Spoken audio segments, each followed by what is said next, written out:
It's nice to see all of you here. Thank you for taking your time to come out. I appreciate it.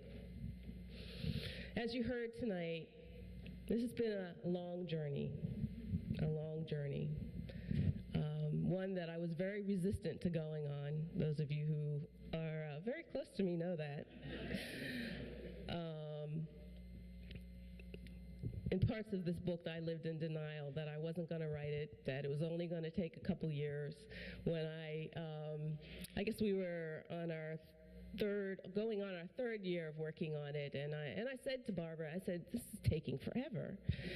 And she said, well, on average, it takes about 7 years to write a book. And I looked at her and I said, and so why are you telling me this now? She said, if I had told you in the beginning, would you have done it? I said, no. She said, that's why I didn't tell you. Working on this book has been very important for me. It's had some challenges, it's had some surprises, and it's had some gifts. Donna and I didn't know each other before we started this project.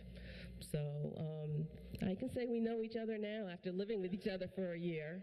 So the beginning, so that we could get to know each other and have time to digest the material together and to be able to then make an outline and work on the book. We spent 2 weeks out of each month living together and in retreat, I would say. So in different people's homes, but most of the time actually over in New Jersey. So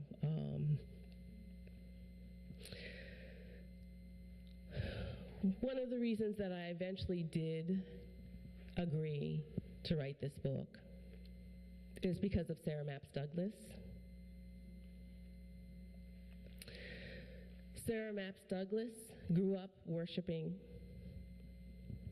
with her mother and her siblings in Quaker meetings.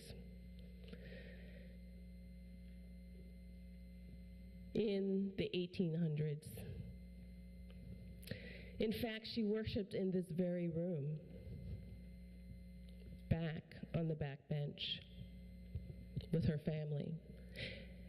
And every Sunday came into this meeting house being told and hearing from white Quakers that she had and her parents had to sit on that back bench.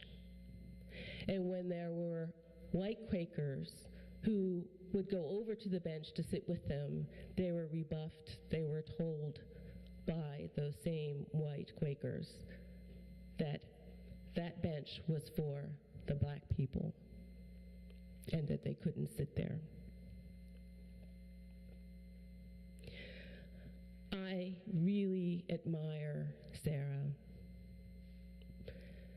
because she wrote so eloquently in her letters about her pain of that experience, about the pain that her mother experienced within Quakerism, of when she decided that she wanted to join the Religious Society of Friends, and told a member of the meeting, a white Quaker, who said, "Don't even think about it, you'll only get your feelings hurt."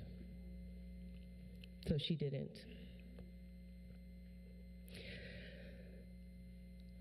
Grace, Sarah's mother, wanted her children to go to Quaker schools. I'm fortunate that my son was able to go to Quaker school.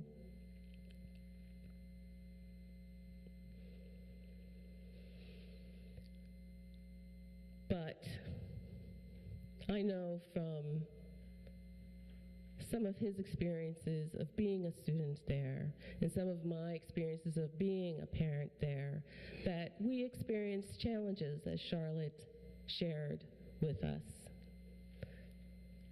Because actually, my son went to the school where Charlotte taught, although he wasn't in her class, for several years.